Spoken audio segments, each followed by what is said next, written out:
আমি একটা এক্সাম্পল দেই ইদানিং বারবার। আপনারা চাচা আবু তলেবের নাম জানেন। বিশ্বাস করেন, চাচা আবু তলেব একাই ইসলামের জন্য যা করেছেন আমরা সবাই মিলে তা করতে পারি নাই, পারবো বলে মনে হয় না। আর কোন অবস্থায় করেছিলেন? যখন চতুর্দিক থেকে আল্লাহর নবীকে আক্রমণ করা হচ্ছে, কেউ গালি দিচ্ছে, কেউ হত্যার চেষ্টা করছে, কেউ উঠে নাড়ি ভুড়ি চাপিয়ে দিচ্ছে, কেউ বলছে পাগল, নাউজুবিল্লাহ, মাজনুন, মিথ্যাবাদী, নাউজুবিল্লাহ। চতুর্দিক থেকে সামাজিক, রাজনৈতিক, অর্থনৈতিক নির্যাতনের মধ্যে এক চাচা আবু তলেব তাকে আগলে রেখেছেন। কিন্তু চাচা আবু তলেব শেষ পর্যন্ত মুসলিম হতে পারেন নাই। সাহাবীরা জিজ্ঞাসা করেছিলেন, ইয়া রাসূলুল্লাহ সাল্লাল্লাহু আলাইহি ওয়াসাল্লাম, নবীর নাম আসলেই দরুদ পড়বো, কি বলবো? একবার পড়লে 10 নেকি হবে ইনশাআল্লাহ, 10টা গুনাহ মাফ হয়ে যাবে ইনশাআল্লাহ। আল্লাহ পাক 10 বার রহম করবেন, আপনার মর্যাদা 10 গুণ বেড়ে যাবে। সবচেয়ে বড় কথা, আল্লাহর নবী আপনার জন্য সুপারিশ করবে ইনশাআল্লাহ।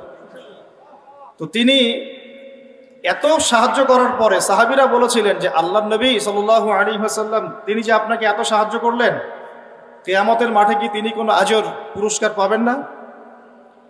তখন নবী সাল্লাল্লাহু আলাইহি ওয়াসাল্লাম বললেন যে আমি যদি না থাকতাম তাহলে আল্লাহ পাক তাকে জাহান্নামের অনেক নিচে রাখতেন। আমার কারণে আল্লাহ পাক তাকে জাহান্নামের উঁচু স্থানে রাখবেন, যাতে তার পায়ের গোড়ালি পর্যন্ত আগুনে ডুবে থাকবে, এতেই তার মগজ টকবক করে ফুটতে থাকবে। বলি নাউজুবিল্লাহ। এখন আমরা কি একটু বুঝতে পারছি ভাই যে আল্লাহ পাক যে আমাদের সবাইকে মুসলিম পরিবারে জন্ম নেওয়ার তৌফিক দিয়েছেন, এই শুকরিয়াটা কি আমরা আদায় করতে পারবো? আজকে থেকে নিয়ে যদি আমরা কিয়ামত পর্যন্ত সেজদায় পড়ে থাকি, এই শুকরিয়াটা কি আপনি আদায় করতে পারবেন? কিন্তু এখন হতভাগা সেই মুসলিম পরিবারের ছেলে মেয়েরা নামাজ পড়ে না, নামাজ পড়ি না আমরা, যাকাত ফরজ হয়ে গেছে সেই কবে যাকাত দেই না, পর্দা করি না, দিনের জ্ঞান অর্জনের চেষ্টা করি না, কোরআন তেলাওয়াত করা শিখি না, একটু আলেমদের কাছে এসে পরামর্শ করব সেটা করি না, মাদ্রাসায় 2-একটা কিতাব পড়বো সেটা চেষ্টা করি না, আল্লাহ পাকের জমিনে যে আল্লাহ পাকের আইন মেনে চলবো সেটাও করি না। এখন আমরা কত বড় হতভাগা একটু চিন্তা করি। তো শুকরিয়া আদায় করতে হবে না যে আল্লাহ পাক মুসলিম পরিবারে জন্মগ্রহণ করার তৌফিক দিয়েছেন? তাহলে আজকে থেকে নিয়াত করি ইনশাআল্লাহ পরিপূর্ণরূপে মুসলিম হব ইনশাআল্লাহ। আল্লাহ পাক সূরা বাকারায় বলেছেন, উদখুলু ফিস সিলমি কাফা, তোমরা পরিপূর্ণরূপে ইসলামে প্রবেশ করো। এখন আমাকে বলেন দেখি, পরিপূর্ণ প্রবেশ মানে কি? পরিপূর্ণ প্রবেশটা মানে কি? এই বোতলের মধ্যে পানি আছে, একটু ফাঁকা দেখা যায়, যায় কি যায় না? তাহলে কি বোতলটা পানি দিয়ে পরিপূর্ণ? না। যদি একদম টইটুম্বর থাকতো আমরা বলতাম বোতলটা পানিতে পরিপূর্ণ। এখন আমরা একটু চিন্তা করি যে আমরা যারা মুসলমান আছি, বাংলার মুসলিম, আমরা কি পরিপূর্ণরূপে ইসলাম পালন করতে পারছি কিনা বা করছি কিনা? আমাদের সামনে যতটুকু সুযোগ আছে এতটুকুই করছি কিনা? নামাজ পড়তে সরকার বাধা দেয়, রোজা রাখতে বাধা দেয়, যাকাত দিতে বাধা দেয়, পর্দা করতে বাধা দেয়। কিছু কিছু ইউনিভার্সিটি টেকনিক্যালি বলে আর কি পর্দা না করতে, তাই না? সরাসরি তো বলার সাহস পায় না। কিন্তু আপাত দৃষ্টিতে তো আপনার সামনে ইসলাম পালন করার সুযোগ আছে না নাই? কোরআন তেলাওয়াত করা শিখবেন, কেউ বাধা দিবে? মাদ্রাসা আমরা যদি করি প্রত্যেকটা গ্রামে গ্রামে, সরকার বাধা দিবে? বাধা দিলে তো সে শাসন ক্ষমতায় থাকতে পারবে না, তাই না? কারণ জনগণ তো মুসলমানদের চাহাত এর দিকে লক্ষ্য রেখেই তো তাকে শাসন কার্য পরিচালনা করতে হবে, নাকি? এখন আমাদের সামনে যে সুযোগ আছে, এই সুযোগটুকু কি আমরা নিচ্ছি? আমরা কি সবাই মুসলিম, কালিমা পড়া মুসলিম? সবাইকে নামাজ পড়ছি? সবাই কি আমরা সুন্নতের উপর আছি? লেবাস, পোশাক, দাড়ি, টুপি, পাগড়ি, জুব্বা, পর্দা, হিজাব, যাকাত, আমরা কি সবাই যাকাত দিচ্ছি? রমজান মাসে অনেক মুসলমানই রোজা রাখে না। অর্থনৈতিক জীবনে আমরা হারাম খাচ্ছি কিনা, সুদ খাচ্ছি কিনা? সুদ হচ্ছে এখনকার বিশ্বের ফরজ। সুদ হচ্ছে এখনকার বিশ্বে কি ফরজ। এই যে আমি আপনাকে বলছি এই কথাটা, এর মানে এই না যে আমি সুদ থেকে সম্পূর্ণ মুক্ত। আমরা কেউই সুদ থেকে পরিপূর্ণ মুক্ত না। কারণ এই পুরো বিশ্বের অর্থনীতি পরিচালনা করে জায়নিস্টরা। কারা? এই শব্দ থেকে আমি পড়ে আসছি। জায়নিস্ট মানে ইহুদি না, জায়নিস্ট মানে হচ্ছে ইহুদি এবং খ্রিস্টানদের একটা মানে অ্যালায়েন্স বোঝেন কি না, মানে মিত্রতা। ইহুদি এবং খ্রিস্টানদের মধ্যে এক শ্রেণীর ইহুদি, এক শ্রেণীর খ্রিস্টান। সব ইহুদি সব খ্রিস্টান নয়, ভালো করে বুঝবেন। ইহুদি এবং খ্রিস্টান জাতির মধ্যে এক শ্রেণীর ইহুদি, এক শ্রেণীর খ্রিস্টান, এরা মিলে একটা অ্যালায়েন্স করেছে, এর নাম জায়নিস্ট মুভমেন্ট। আর এই জায়নিজম নামটা নেওয়া হয়েছে একটা পাহাড়ের নাম থেকে। সুলাইমান আলাইহিস সালাম যেই পাহাড়ে টেম্পল নির্মাণ করেছিলেন, সেকেন্ড টেম্পল যেটা আমরা বলি, ওটাকে তারা এখন থার্ড টেম্পল বানানোর চেষ্টা করছে। ওই পাহাড়ের নাম ছিল জায়ন। ওখান থেকে এই মুভমেন্টের নাম হয়েছে জায়নিজম বা জায়নিস্ট মুভমেন্ট। আমরা আমাদের ইতিহাস ভুলে গেছি, কিন্তু তারা তাদের ইতিহাস ভুলে যায় নাই। তাদের উদ্দেশ্য হচ্ছে শুধু গাজা দখল করা নয়, তাদের উদ্দেশ্য হচ্ছে পুরো হোলি ল্যান্ডটা দখল করা। হোলি ল্যান্ডটা কি? নীলনদ থেকে ফোরাত নদী পর্যন্ত যত জায়গা আছে সবগুলোই হোলি ল্যান্ড। নীলনদ থেকে ফোরাত নদী পর্যন্ত এই পুরো জায়গার নাম হচ্ছে হোলি ল্যান্ড। মনে থাকবে, river Nile, from river Nile to river Euphrates, নীলনদ থেকে নিয়ে ফোরাত নদী পর্যন্ত এই যে পুরো জায়গাটা, এর নাম হলো কি? হোলি ল্যান্ড, পবিত্র ভূমি। এই পুরো জায়গাটা দখল করাই তাদের প্ল্যান, গাজা দখল করা তাদের প্ল্যান নয়। শুধু এটাই দখল তারা করতে চায় না, এখানকার সব মুসলিমকে যদি তারা মেরে রক্তাক্ত করে বোমা দিয়ে উড়িয়েও দেয়, আগামীকাল তারা থেমে থাকবে না, যতক্ষণ পর্যন্ত না পুরো হোলি ল্যান্ড তারা দখল করছে। আর এই কথাগুলো আমাদের মুসলিমদের মধ্যে আমার মনে হয় 90%ই জানে না। আর যাদের এই বিষয়ে সবচেয়ে বেশি পদক্ষেপ নেওয়া উচিত ছিল, এরা এখন নেইমারকে নিয়ে এসে ফুটবল খেলে, এরা ওদের সাথে তেল বাণিজ্য করে, মদের বার ওপেন করে, সিনেমা হল চালু করে, হ্যাঁ, ওকে মৌন সম্মতি দেয়, সম্পর্ক স্বাভাবিক করার চেষ্টা করে। আর যদি কিছু ভাই তাদের এই জুলুমের বিরুদ্ধে দাঁড়িয়ে যায়, তখন ওদেরকে এরা বলে এরা নাকি সন্ত্রাসী। আবার এদের কিছু লেসপেন্সার বাংলার মাটিতেও আছে, দাড়ি টুপি পাগড়ি জুব্বা নিয়ে বলবে ঘুরিয়ে ফিরিয়ে যে না, ওদের কাজটা ঠিক হচ্ছে না, সালাউদ্দিন আইয়ুবীর আকীদা ঠিক ছিল না, হামাসের আকীদা ঠিক নাই, আমার একার আকীদা ঠিক আছে, আমার কাছে আসো, জান্নাতের সার্টিফিকেট আমি দিচ্ছি, লিজ লাগলে নিয়ে যাও। ভাবখানা এমন যে আকীদা আর আমরা জীবনে শিখি নাই, আর আমাদের বাপদাদারা জীবনে আকীদা শেখে নাই। হ্যাঁ, ব্রিটিশ পিরিয়ডে আমাদের আকীদা ঠিক ছিল না, যখন এই মানুষরা বাংলাদেশে এসেছে তখন থেকে সহি আকীদা চালু হয়েছে, এর আগে সব জাল ছিল। ব্যাপারটা তাই না? লেসপেন্সার কেন বললাম? যেখানেই মুসলিম ভাইয়েরা জালেমের এগেনস্টে জিহাদ করেছে, তাদেরকে এরা খারেজি বলেছে। যারা 20 বছর এই জালেমদের বিরুদ্ধে যুদ্ধ করেছে আমাদের পাশেই খোরাসানে, তাদেরকেও তারা খারেজি বলতে ছাড়ে নাই, সন্ত্রাসী বলতে ছাড়ে নাই। আমি আপনাদেরকে একটা কথা বারবার বলি, বিগত কয়েক বছর থেকে বলেছি, এখন আরো ভালো করে বলছি, শুনেন। আপনি উম্মার শান্তিপূর্ণ অবস্থায় ইমানদার আর মুনাফিক চিনতে পারবেন না। যখন উম্মার উপরে কোনো বিপদ আসবে, কোনো আপদ আসবে, ক্রান্তি লগ্ন আসবে, তখন আপনি চিনতে পারবেন কারা রিয়েল মুনাফিক আর কারা রিয়েল ইমানদার। তার আগে আপনি চিনতে পারবেন না। এখন কি কিছু স্পষ্ট হচ্ছে?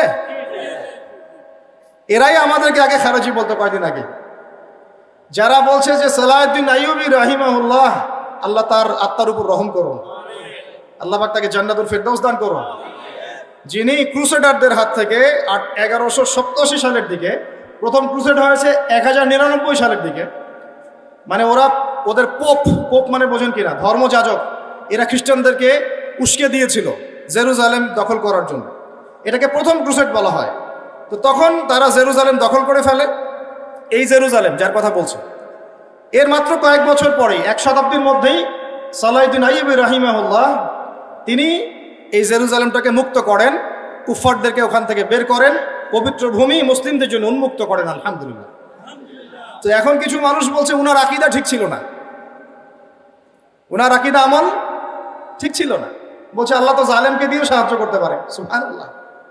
মানে যারা জিহাদ করে কাফেরদেরকে মুসলিম ভূমি থেকে বের করে আমাদের জেরুজালেম আমাদের জন্য উদ্ধার করলো, ওদের আকীদা ঠিক নাই, তোমার আকীদা ঠিক আছে। আর কি বলবো বলেন? কিছু বলতে গেলে আমি হাইপার হয়ে যেতে পারি। বেশি কথা বলতে গেলে বেশি বলে ফেলতে পারি, আর আমাদের ওস্তাদরা বলেন যে বেশি বলার দরকার নেই, তাজকিয়া নষ্ট হয়। আপনি যখন বেশি রাগ হবেন তখন দেখবেন আপনার তাজকিয়া নষ্ট হয়ে গেছে। বুঝতে পারছেন না কথা? কিন্তু কিছু কিছু ক্ষেত্রে তো বলতে হয়। মূল কথাটা আসছি যে এই বিশ্বের, যেখান থেকে আমি এই জায়গায় চলে আসলাম, আমি আবার এদিকে ঘুরে আসবো ইনশাল্লাহ। এই বিশ্বে এখন সুদটা ফরজ হয়ে গেছে। কারা ফরজ করেছে? এই জায়নিস্টরাই। ওয়ার্ল্ড ব্যাংক কাদের? জায়নিস্টদের। IMF কাদের আন্ডারে? জায়নিস্টদের আন্ডারে। ফেডারেল রিজার্ভ ব্যাংক কাদের আন্ডারে? জায়নিস্টদের আন্ডারে। স্টেট অফ ইসরায়েল কাদের আন্ডারে? জায়নিস্টদের আন্ডারে। ইউনাইটেড নেশনস কাদের আন্ডারে? জায়নিস্টদের আন্ডারে। পুরো ওয়ার্ল্ডের বড় বড় মিডিয়া, প্রযুক্তি, অস্ত্রশস্ত্র, আপনার মিলিটারি ওয়েপেন্স, ন্যাটো, এগুলো কাদের আন্ডারে? সব জায়নিস্টদের আন্ডারে। এই কথাগুলো আপনার আম জনগণের মধ্যে সবাই বুঝতে না পারলেও শিক্ষিত মহল ঠিকই বুঝতে পারে, এবং তারা বুঝলেই যথেষ্ট। তারা বুঝলেই যথেষ্ট। আস্তে আস্তে আপনারাও বুঝবেন ইনশাআল্লাহ। এরা কারা? এরা তারা যারা চায় পৃথিবী থেকে ধর্মের নাম মুছে ফেলতে, যারা চায় পৃথিবী থেকে ধর্মের নাম মুছে মানুষ যেন দাজ্জালের আনুগত্য শুরু করে। এরা কারা? যারা চায় এই পুরো হোলি ল্যান্ড থেকে মুসলমানদেরকে বের করে দিতে, যাতে করে ওই জায়গাটা জায়নিস্টদের জন্য উন্মুক্ত হয়, সেখান থেকে মসিহুদ দাজ্জাল ইহুদিদেরকে নিয়ে বিশ্ব শাসন করতে পারে। এটাই ওদের উদ্দেশ্য। ওরা এমনি এমনি ওখানে বেড়াতে আসে নাই। 1914 থেকে 18 সালের মধ্যে যখন ওরা ঢুকেছে, তখন এরা এমনি এমনি বেড়াতে আসে নাই। এরা এসেছে এই উদ্দেশ্য নিয়ে যে পুরো হোলি ল্যান্ডটা আমাদের চাই, ওটা পেয়ে গেলে ওখান থেকে আমরা বিশ্ব শাসন করব। এদিকে কি ওরা যাচ্ছে কি যাচ্ছে না? আর আমরা কি করছি বললাম? ওই যে নেইমার দিকে ফুটবল খেলছি। আমরা কি করছি? আমরা মাশাআল্লাহ তেল বিক্রি করছি ওদের কাছে। আমরা ওদের কাছ থেকে পেট্রো ডলার চুক্তি করেছি, ওদের সাথে বন্ধুত্ব করার চেষ্টা করছি। আর আল্লাহ পাক কোরআনে বলেছেন লা তাত্তাখিযুল ইয়াহুদা ওয়ান নাসারা আউলিয়া, ওই আয়াতটা থাক। ওটা খালি তেলাওয়াতের জন্য, আমল করার জন্য না। আমার কথা কি বুঝতে পারছেন? ওলামায়ে কেরাম তো নিশ্চয়ই বুঝতে পারছেন। তো এখন আমি যে বললাম যে সুদভিত্তিক অর্থনীতির সাথে আমরা যেন সম্পৃক্ত না হই, হারাম না খাই, ঘুষ না খাই, বা হারাম রিজিকে না যাই, তাহলে ইবাদত কবুল হবে না। আদতে আমরা সবাই কোনো না কোনোভাবে সুদ খাচ্ছি, কারণ পুরো সিস্টেমটাই সুদভিত্তিক। এখন এখান থেকে আমাদের উদ্ধারের পথ কি? একটা আয়াত আমি বলতে চাই, যেটাতে আপনি আশ্বস্ত হবেন কিছুটা। আল্লাহ পাক বলেছেন সূরা তালাকের মধ্যে যে ফাত্তাকুল্লাহা মাসতাতা'তুম, ফাত্তাকুল্লাহা মাসতাতা'তুম, তোমরা সাধ্যমতো আল্লাহকে ভয় করো। মানে ইচ্ছা করে আপনি সুদের সাথে সম্পৃক্ত হয়েন না। অনিচ্ছাকৃত যদি লেগে যায় গায়ে ছিটাফোঁটা, আল্লাহ মাফ করে দিবেন ইনশাআল্লাহ। তাহলে ভাই আমরা যে মুসলিম পরিবারে জন্ম নিয়েছি, শুকরিয়া আদায় করতে হবে কিনা? তাহলে নামাজ পড়বো কিনা? রোজা রাখবো কিনা? পর্দা করবো কিনা? আমাদের পরিবারকে পর্দা রাখবো কিনা? বাচ্চাদেরকে আমরা কোরআন সুন্নাহ শেখাবো কিনা? আমরা নফল ইবাদত বাড়াবো কিনা? যাকাত দিব কিনা? বাংলাদেশে কিচ্ছু লাগবে না, কোনো বৈদেশিক ঋণেরও দরকার নাই, শুধু আপনারা যাকাত দেওয়া শুরু করেন। আমাদের স্যার আছে এখানে, উনি এই কথাগুলো আর উঁচু লেভেল পর্যন্ত পৌঁছাতে পারবেন। আমরা তো সব জায়গায় পৌঁছাতে পারবো না।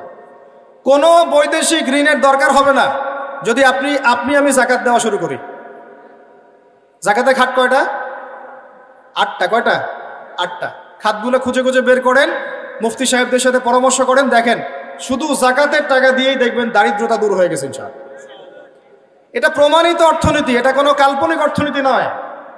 আপনি উমর রাদিয়াল্লাহু আনহুর যুগে খুঁজে খুঁজে কোনো ফকির মিসকিন পাবেন না।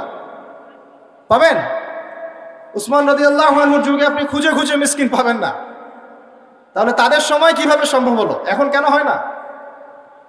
কারণ হচ্ছে আমরা একে তো সুদভিত্তিক অর্থনীতির মধ্যে আছি, 1, 2 আমরা ওই যে পশ্চিমাদের এবং জায়নিস্টদের ঋণের জালে পড়ে গেছি, 2, আর 3 হচ্ছে আমরা যাকাত ছেড়ে দিয়েছি।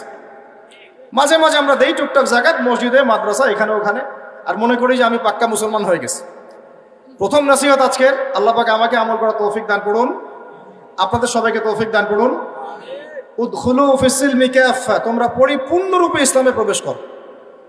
যতদিন পর্যন্ত আমরা পরিপূর্ণ মুসলমান না হচ্ছি, পুরো বিশ্বে মায়ের খাওয়া বন্ধ হবে না।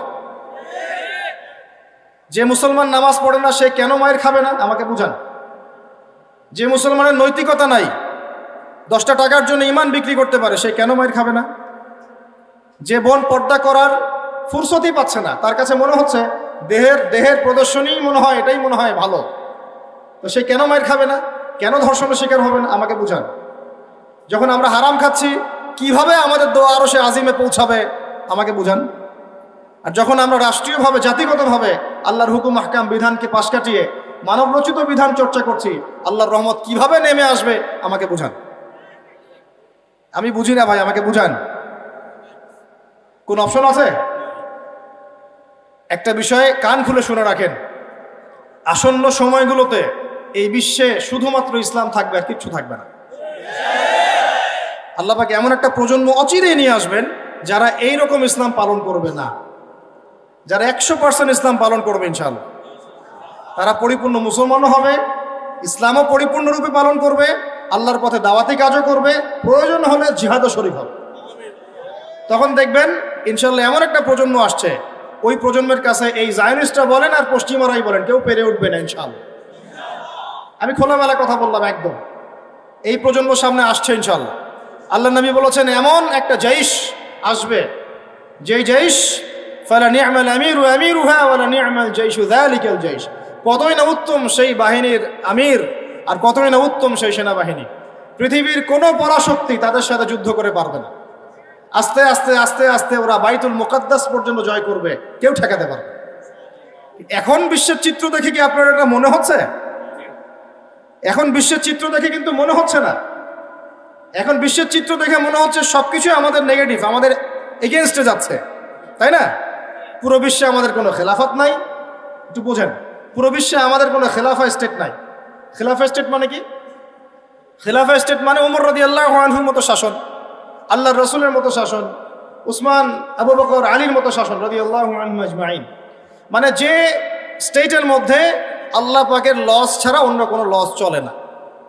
হ্যাঁ, কোনটা চলে? যেটা আল্লাহ এবং তার রসুলের আইনের অনুকূলে সেটা চলে, প্রতিকূলে কোনো কিছু চলে না। এটা খিলাফা স্টেট। সেখানে যে আমির বা যে নেতা, সে আল্লাহর কাছে জবাবদিহিতায় বাধ্য, জনগণের কাছে জবাবদিহিতায় বাধ্য না। আমার কথা বুঝতে পারছেন? সেখানে বেশিরভাগ মানুষ কি বললো সেটা বড় কথা না, আল্লাহ এবং তার রসুল কি বললেন সেটা বড় কথা। মানে বেশিরভাগ মানুষ যদি বলে সুদ হালাল, তার মানে এই না যে হালাল হয়ে যাবে।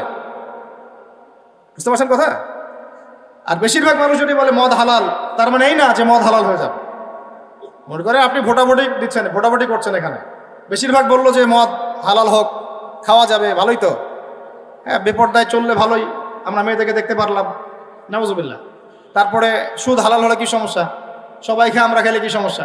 তো এখন বেশিরভাগ রায় এদিকে পড়লো, আর এই 10-5টা মুসলিম মিসকিন তারা বলছে না, এগুলো হারাম। খিলাফা স্টেট মানে হচ্ছে ওই 10 জন মানুষের রায় গ্রহণযোগ্য হবে, এই 100 জনেরটা হবে না। কথা বুঝতে পারছেন কি পারছেন না? একটু শোরগোল করেন না, একটু মনোযোগ দেন। এখন পুরো বিশ্বে কি এমন কোন স্টেট আছে আপনার? আছে? কোথায় আছে? আবুধাবিতে, কাতারে, কুয়েতে? এই মাশাআল্লাহ, একটা কথা বলেছেন। খোরাসান, এখানে ট্রাই করছে, কত বছর যুদ্ধ করলো? 20 বছর।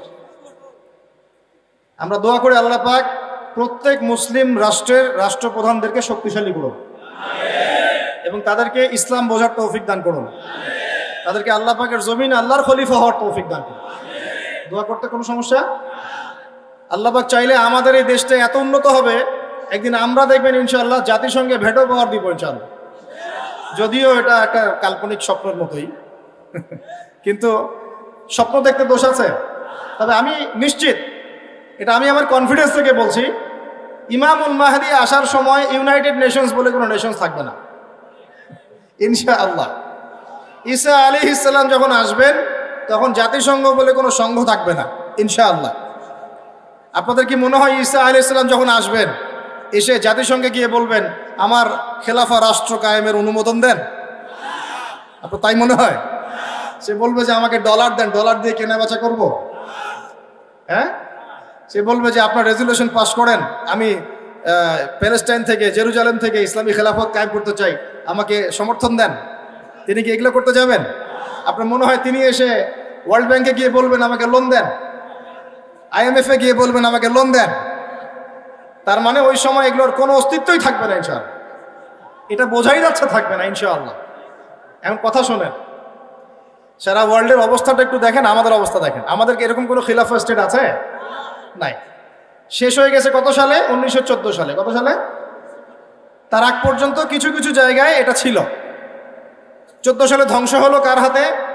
ব্রিটিশদের হাতে। কার হাতে? আর ভিতর থেকে কিছু মুনাফিক কাজ করেছে, নাজদিরা। এই নাজদিরা ব্রিটেনের সাথে হাত মিলিয়ে জেরুজালেম দখল করে এটাকে ইহুদিদের হাতে তুলে দিয়েছে। খুশি হলেন? ব্রিটেন এটা দখল করে কিন্তু নিজে সেখানে থাকে নাই, সে ওটা দখল করে ইহুদিদের জন্য খুলে দিয়েছে। আর আপনাদেরকে জানিয়ে রাখি, এই ঘটনার 2000 বছর আগ পর্যন্ত এই ইহুদিরা এখানে ঢুকতে পারে নাই। কত হাজার বছর? 2000 বছর পরে এই ঘটনা ঘটেছে। তাহলে ঘটনার আপনার কাছে বিস্ময়কর মনে হচ্ছে না? 2000 বছর পর এই ব্রিটেনের হাত ধরে তারা এখানে ঢুকেছে। আর আমাদের মুসলিমদের মধ্যে নাজদিরা সহযোগিতা করেছিল। তারা এই 5000 পাউন্ড, মাসিক 5000 পাউন্ডের বিনিময়ে উম্মার সাথে গাদ্দারি করে ব্রিটেনের সাথে হাত মিলিয়ে তুর্কিদের বিরুদ্ধে যুদ্ধ করেছে। চিন্তা করতে পারেন? এই যে রাজাকার একটা কথা বলি না আমরা, এটা প্রত্যেক যুগে যুগেই ছিল। এই যে মীর জাফর একটা কথা বলি না, যুগে যুগেই ছিল। এই যে ঢুকলো ইহুদিরা আর জায়নিস্ট, আর বের হওয়ার নাম নাই। এটা 2023 সাল চলছে। আর আপনাকে বলে দিলাম যে ওরা তো আর এখানে বেড়াইতে আসে নাই, আসছে পুরো হোলি ল্যান্ডটা দখল করে দাজ্জালের জন্য এই রাষ্ট্রটা উন্মুক্ত করতে, যাতে সে এখান থেকে পুরো বিশ্ব শাসন করতে পারে। এবার কি মিলাতে পারছেন কিছু? এবং এই বিগত প্রায় 100 বছরে হয়তো এমন কোনো দিন নাই যেদিনে তারা কোনো ফিলিস্তিনি মুসলিমকে নির্যাতন করে নাই, বাড়িঘর থেকে উৎখাত করে নাই, জমি দখল করে নাই, বাচ্চাকে হত্যা করে নাই, মা বোনকে ধর্ষণ করে নাই। হয়তো বা এমন কোনো দিনই না। আর পরিসংখ্যান কি, এটা আপনারা গুগলে সার্চ করলে বের করতে পারবেন। জুলুমের পরিসংখ্যান কি, আপনারা গুগল সার্চ করে বের করতে পারবেন।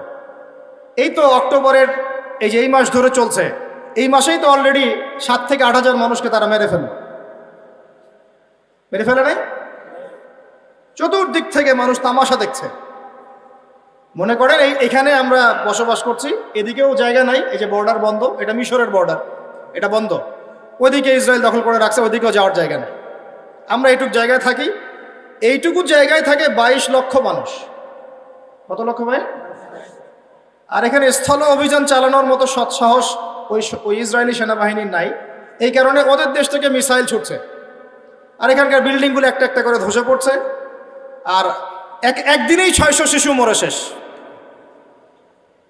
একটা মায়ের আর্তনাদ দেখলাম, বাচ্চাটা জন্মই নাই, মায়ের পেটের মধ্যেই শহীদ হয়ে গেছে। সুবহানাল্লাহ। এই ঘটনা নতুন না। আর এখন যদি এই জায়গায় এমন কোনো আক্রমণ হয় আর আপনারা যদি অস্ত্র হাতে নিয়ে প্রতিহত করেন, তাহলে আপনারা কি সন্ত্রাসী হয়ে যাবেন? যে আপনাদের বিপক্ষে কথা বলবে সে কত বড় মুনাফিক, তাহলে আপনি চিন্তা করেন। যাদের এলেম কালাম নাই তারা না হয় বলে বুঝলাম, দাড়ি টুপিওয়ালা আলেম কেমন করে কথা বলতে পারে? একজন দাড়ি টুপিওয়ালা আলেম যার কাছে কোরআন সুন্নাহর জ্ঞান আছে, সে কিভাবে এর বিরোধিতা করতে? এরপরেও আপনাদের চিন্তা বাকি আছে যে ইমানদার কারা, মুনাফিক কারা? আল্লাহ শুকরিয়া যে আল্লাহ পাক মাঝে মাঝে এমন কিছু ঘটনা ঘটান পৃথিবীতে যার ফলশ্রুতিতে সত্য মিথ্যা একদম আলাদা হয়ে যায়। এদের কাছে ইসলাম শেখার দরকার নাই। বাংলাদেশে বহু বরেণ্য উলামায়ে কেরাম আছে, তাদের পদধ্বনি নেন, পায়ে ধুলা নিয়ে ইসলাম শেখেন। আমি একটা জিনিস লক্ষ্য করছি, বাংলাদেশের নির্দিষ্ট একটা ঘরানার মধ্যে এই ধরনের আলেমদের সংখ্যা বেশি। সব ঘরানায় না, একটা নির্দিষ্ট ঘরানার মধ্যে। কেন এই ঘরানার মধ্যে, এটাও চিন্তা করে বের করার চেষ্টা করলাম। কারণ ওই ঘরানার মানুষরা ভিতরে ভিতরে মাশাআল্লাহ একটা জিহাদি জজবা লালন করত। আমাদের ওলামায়ে দেওবন্দ ব্রিটিশ পিরিয়ডে যা যা করেছে এটা তো আপনারা জানেনই। ওই ঘরানার ভিতরে এমন কিছু মানুষ মানে দিন দিন তৈরি হচ্ছিল যারা দাওয়াত, জিহাদ, একামতে দিন এই কনসেপ্টগুলো লালন করত। তো টেকনিক্যালি ওই ঘরানার মধ্যে এমন কিছু মুনাফিক মার্কা দাড়ি টুপি বলা ঢুকিয়ে দেওয়া হয়েছে যে ওই ঘরানার মানুষদের, ওই ভাইদের জন্য ইমানটা নষ্ট হয়েছে। তোমাদের জন্য আফসোস, তোমরা বুঝতে পারলা না যে সে তোমার বন্ধু না, তোমার শত্রু। সে তোমার আকীদা বিশুদ্ধ করতে আসে নাই, তোমাকে মুনাফিক বানাতে এসেছে। আকীদা শেখার অনেক বড় বড় শায়েখ আছে বাংলার মাটিতে, ওইখানে এসে শিখো। এমন আকীদা শিখতে যায় না যাতে ইসলাম থেকেই বের হয়ে চলে যায়। জালেমদের পক্ষ নিতে হয়, মাজলুমের বিপক্ষে কথা বলতে হয়, এমন আকীদা শেখার দরকার নেই। আমার কথা কি বুঝতে পারছেন? এর চেয়ে খোলামেলা বলা সম্ভব না। সমাজদার কে লিয়ে ইশারা কাফি বুঝে নেন। মূল কথা হচ্ছে, সত্যি কথা হচ্ছে আমরা এখন একটা কোণঠাসা অবস্থা আছি কি নাই? ওয়ার্ল্ডের মধ্যে আপনার এরকম কোনো জায়গা নেই। আমি বুঝালাম, এই জায়গায় যদি এত ঘনবসতি থাকে, মা বোনরা থাকে, শিশুরা থাকে, এদিকে বর্ডার বন্ধ, ওইদিকে ইসরায়েলি আগ্রাসন, তার মধ্যে আপনার পানি নাই, ইলেকট্রিসিটি নাই, খাবার নাই, আর আমি যে আপনাকে কিছু ত্রাণ পৌঁছাবো সেই সুযোগও নাই। একটা বিমান যে হায়ার করে আপনার কাছে গিয়ে ওখানে ল্যান্ড করে ত্রাণ দিব, সেই সুযোগ আমার কাছে নাই। চতুর্দিকে আমার চারপাশে প্রায় 12টা মুসলিম কান্ট্রি আছে। সৌদি আরব আছে, কাতার, কুয়েত, জর্ডান, লেবানন সবই আছে। ইরান মাঝে মাঝে অস্ত্র দিয়ে সাপোর্ট দেয়, হিজবুল্লাহ মাঝে মাঝে অস্ত্র দিয়ে সাপোর্ট দেয়। দ্যাটস অল, এতটুকুই। আর মাঝে মাঝে যখন এখানে বোমা হামলা করা হয়, নির্বিচারে মানুষকে হত্যা করা হয়, তারপরে কিছু ত্রাণ পাঠায় জাতিসংঘ, দেখানোর জন্য যে আমরা তোমাদেরকে খাওয়াই। তো এখন বলেন, এই মানুষগুলোর দুঃখ দুর্দশা আমরা কি আসলে বুঝতে পারছি? উম্মার অবস্থা কখনো এমন ছিল না, আল্লাহর কসম করে বলছি, উম্মার অবস্থা কখনো এমন ছিল না। চতুর্দিক থেকে মানুষ যেন গ্যালারিতে বসে ওদের মৃত্যু দেখতেছে, মজা করতেছে। গ্যালারিতে বসে ফুটবল খেলা মানুষ যেমন করে দেখে, এইভাবে আরবের রাষ্ট্রের নেতারা বসে বসে ওদের মৃত্যু দেখতেছে। বাংলাদেশের মতো ছোট দেশ যে সাহসটা দেখায়, ওরা সেই সাহস দেখাতে পারে না। ওয়াল্লাহি, আল্লাহর কসম, যদি আমরা মুসলিম কান্ট্রি হতাম এবং আমাদের যদি এরকম অস্ত্র-শস্ত্র, শক্তি সামর্থ্য থাকতো, আমরা ওদের বিপক্ষে জিহাদে সৈন্য পাঠাতাম ইনশাআল্লাহ। আমি অনুরোধ করব, রিকোয়েস্ট করব, যদি আমাদের সরকারের প্রশাসনের ওই ক্ষমতা থাকে, তারা যেন এই জালেমদের বিরুদ্ধে আমাদের পক্ষ থেকে সৈন্য পাঠায় ইনশাআল্লাহ। না পাঠায় নাই, আপনার সে সামর্থ্য নাই, দোয়া তো করতে পারেন, তাহাজ্জুদে দাঁড়িয়ে দোয়া তো করতে পারেন, এই ব্যথা তো অনুভব করতে পারি। যা নবীজি কি বলেছেন, মান রাআ মিনকুম মুনকারান, যে ব্যক্তি কোনো অন্যায় দেখবে, সে যেন সামর্থ্য থাকলে ফাল ইউগাইয়ির বিয়াদিহি, সে যেন তার সামর্থ্য থাকলে হাত দিয়ে এটা প্রতিবাদ করে। আমাদের ছোট্ট রাষ্ট্র হাত দিয়ে কিছু করার সামর্থ্য নাই, আছে? নাই, সত্যি কথা এটাই নাই। তাহলে আমরা কি করব? ওয়াইলাম ইয়াস্তাতি, সে যদি না পারে, ফাল ইউগাইয়ির বিলিসানিহি, সে যেন তার মুখ দিয়ে প্রতিবাদ করে। এইটুকু আমাদের করার ক্ষমতা নাই? আপনারা ইউনাইটেড নেশনসের হিস্ট্রি পড়েন, ওখানে এক একজন রাষ্ট্রনেতাকে 15 মিনিট বক্তব্য দেওয়ার সুযোগ দেওয়া হয় সাধারণ পরিষদে। কত মিনিট? একদিন বক্তব্য দিতে উঠেছে ফিডেল ক্যাস্ট্রো, নাম শুনেছেন? আমাদের পলিটিশিয়ানরা খুব ভালো করে জানে ফিডেল ক্যাস্ট্রো। উনি কিউবার প্রেসিডেন্ট ছিলেন, উনি কিন্তু মুসলিম ছিলেন না। মুসলিম না থাকার পরেও তিনি যে সাহস দেখিয়েছেন, এটা অবশ্যই প্রশংসনীয়। আমাদের এখানে কমিউনিস্ট মুভমেন্টের সাথে অনেকে জড়িত আছেন না? আপনারা বাংলা ভাষায় কি বলেন? বাম দল বলেন, তাই না? ফিডেল ক্যাস্ট্রোর আদর্শ তারা অনেকে ফলো করে। আমি কোনো পলিটিক্যাল পার্টি করি না, আপনারা খুব ভালো করে জানেন। আমি না কোনো সরকার দলীয় কেউ, না বিরোধী দলীয় কেউ, আমি নিউট্রাল জায়গা থেকে কথা বলছি। ফিডেল ক্যাস্ট্রো ওই সময় জাতিসংঘে দাঁড়িয়ে 15 মিনিটের জায়গায়, 15 মিনিট তার সময় ছিল, বক্তব্য দিয়েছেন 4.5 ঘন্টা। কত ঘন্টা? আমি কালকে ভাবছি, এগুলো স্টাডি করতে গিয়ে 4.5 ঘন্টা লোকটা কি বললো, কিভাবে এতক্ষণ কথা বললো, পানি না খেয়ে অনর্গল কথা বলতেই আছে, কাউকে পরোয়া করেন না, একদম মুখের উপর যা বলার বলে দিয়েছে। আরেকদিন এই লাস্ট পাকিস্তানের প্রাইম মিনিস্টার, যাকে ক্ষমতাচ্যুত করা হলো, কি নাম? ক্রিকেটার ছিলেন ইমরান খান।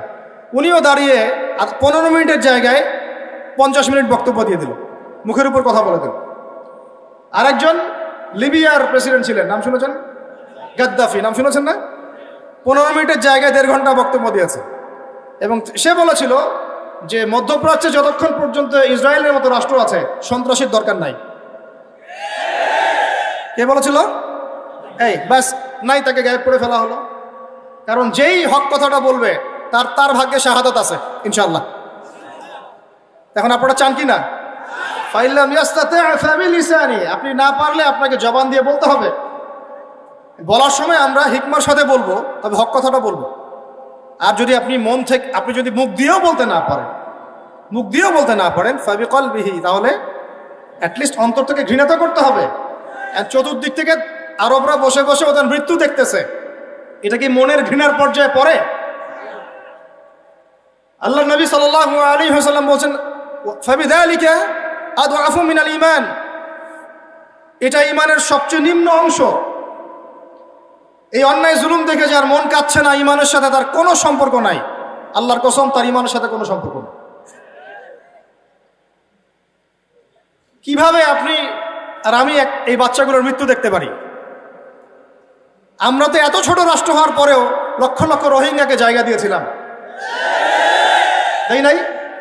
আমাদের ভাইরা 10 টাকা 5 টাকা 20 টাকা করে তুলে ওদেরকে খাইয়েছে, ত্রাণ দিয়েছে, সরকার সহযোগিতা করেছে, বিভিন্ন এনজিও কাজ করেছে, করে নাই? আর তোমরা এত বড় বড় মুসলিম কান্ট্রি আমাদের ভাইদেরকে জায়গা দিতে পারলো না? তোমরা ওদেরকে এই অবরুদ্ধ একটা জায়গায় 22 লক্ষ মানুষকে বোমের খোরা খাওয়ার জন্য ছেড়ে দিলা। আল্লাহ পাক তোমাদেরকে তেল দিয়েছিল, কোন ভাষায় বলবো আমি বুঝতে পারি না। আল্লাহ পাক এদেরকে তেল দিয়েছে, তেল, অয়েল, ব্ল্যাক গোল্ড। সবাই মিলে যদি বয়কট করে দেয়, ওদের একটা যুদ্ধ বিমানও ফ্লাই করবে না ইনশাআল্লাহ। তেল ছাড়া কিচ্ছু করতে পারবে না ওরা। বাদশাহ ফয়সাল, সৌদি আরবের প্রাক্তন রাজা ছিলেন, বাদশাহ ফয়সাল রাহিমাহুল্লাহ বলবেন, ওই একমাত্র সাহসী একজন নেতা দেখেছিলাম 1973 দিকে অয়েল বয়কট করে দিয়েছে। তেল দিব না, যা কি করার কর, যা তেল বন্ধ। তেল ছাড়া আপনি ইলেকট্রিসিটি পাবেন না, মিসাইলস উড়বে না, বিমান ফ্লাই করবে না, মিলস ইন্ডাস্ট্রিজ কারখানা চলবে না। একটা বছর যদি ওদেরকে কেউ তেল না দেয়, দেখবেন পায়ে নতজানু হয়ে আমাদের কাছে ক্ষমা চাবে ইনশাআল্লাহ। বিশ্বাস করেন, আস্তে আস্তে ওরা এই নিয়ন্ত্রণগুলো নিয়ে নিয়েছে।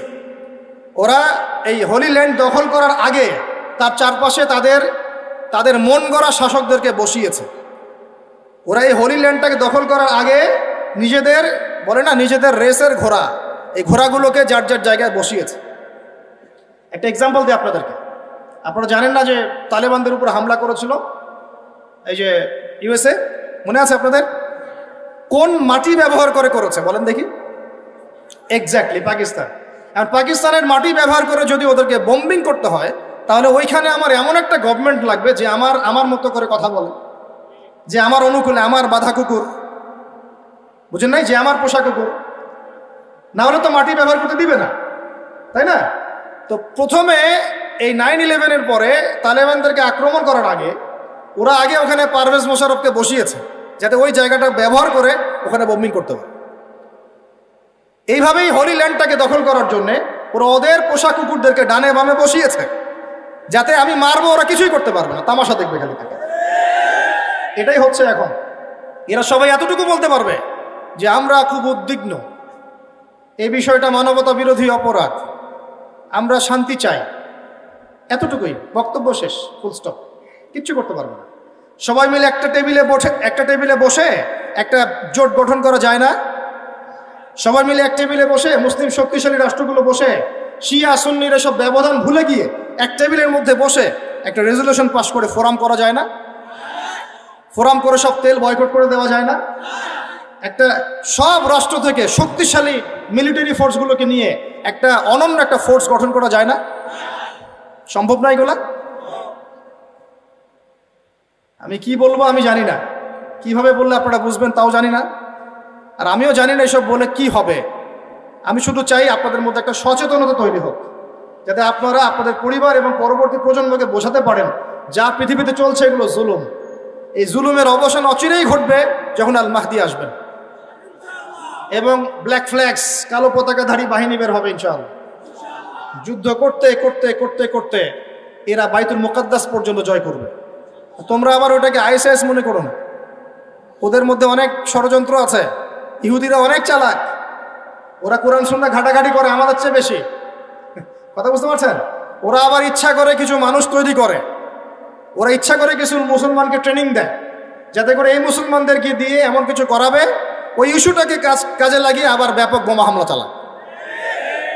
খুব সতর্ক, সাবধান। আসবে, আল্লাহর বাহিনী আসবে, যখন আসবে আপনারা এমনিই বুঝতে পারবেন ইনশাআল্লাহ। ঠিক আছে? আর আমরা আমাদের পরবর্তী প্রজন্মকে বোঝাবো, জানাবো যে ইনশাআল্লাহ অচিরেই সেই বাইতুল মুকাদ্দাস আমাদের হতে যাচ্ছে ইনশাআল্লাহ। তো বলেন দেখি, এক টেবিলে বসা সম্ভব ছিল না? ফোর্স গঠন করা সম্ভব ছিল না? অয়েল বয়কট করা সম্ভব ছিল না? ওদের সবগুলো পণ্য ঘোষণা দিয়ে বয়কট করা সম্ভব ছিল না? ওদের সব রাষ্ট্রদূতদেরকে বহিষ্কার করা সম্ভব ছিল না? ওদেরকে ডেকে নিয়ে থ্রেট দেওয়া সম্ভব ছিল না? ওদের সাথে দুইটা ভাষায় কথা বলা যায়। এক, শান্তির ভাষা। যদি শান্তির ভাষা চায়, একটাই শর্ত আমাদের। শর্তটা কি? এই পুরো প্যালেস্টাইন, জেরুজালেম থেকে তোমরা বের হয়ে পশ্চিমা সভ্যতায় চলে যাবে, এখানে থাকতে পারবে না। যেখান থেকে আসছো ওইখানে চলে যাবে। তোমাদের প্রতি আমেরিকা এত মহব্বত, তাহলে ওদের দেশে তোমাদেরকে জায়গা দেয় না কেন? তোমাদের প্রতি পশ্চিমাদের, ব্রিটেনদের এত মহব্বত, তাহলে ওখানে তোমাদেরকে জায়গা দেয় না কেন? আমাদের দেশে কেন? আমাদের হোলিল্যান্ডে কেন? বাইতুল মুকাদ্দাসে কেন? কেন? উত্তরটা আপনি আমার কাছ থেকে শোনেন। বিকজ তারা ওখানে দাজ্জালের শাসন প্রতিষ্ঠা করতে চায়। আপনি দাজ্জালের কনসেপ্ট না বুঝলে শেষ জামানা বুঝতে পারবেন না। দাজ্জাল ওই জায়গা থেকেই দেখবেন যে পুরো বিশ্বকে শাসন করা শুরু করেছে, এবং ও যখন বিশ্বকে শাসন করবে এই ইহুদিদেরকে নিয়েই করবে। এবং এই ইহুদিদের থাকার জায়গা ছিল না, এখন জায়গা হয়েছে। রাষ্ট্র ছিল না, রাষ্ট্র হয়েছে। রাজধানী ছিল না, রাজধানী হয়েছে। পুরো বিশ্বের সুপার পাওয়ার তারা হয়ে গেছে অলরেডি। এখন আপনি অপেক্ষা করে বসে আছেন কবে দাজ্জাল আসবে। যারা অন্ধ, কানা, অন্তর্দৃষ্টিহীন মানুষ, তারা অপেক্ষা করে বসে থাকতে পারে। আমরা অপেক্ষায় বসে নাই। আমরা জানি যে সময়টা আস্তে আস্তে ক্লোজিং ডাউন, এবং সে তার মিশনের দিকে হাঁটছে, এবং সে আরো শক্তিশালী হবে, এটা আমি জানি। অনেক রক্ত ঝরবে, মুসলমানদের রক্ত ঝরবে, অনেক অনেক ভাই শহীদ হবে, কিন্তু আমাদের শহীদরা মরবে না ইনশাআল্লাহ। আমাদের শহীদরা মরবেও না, আমাদের বাচ্চারাও মরে নাই, আমাদের মা বোনরাও মরেন নাই। আগামীতেও যত ভাই ওখানে শহীদ হবে কেউ মরবে না ইনশাআল্লাহ। আল্লাহ পাক বলেছেন যে তুমি তাদেরকে শহীদ বলো না, তাই না? মৃত বলো। তুমি আস্তাগফিরুল্লাহ, তুমি তাদেরকে মৃত বলো না। আরেকটা কি জানি?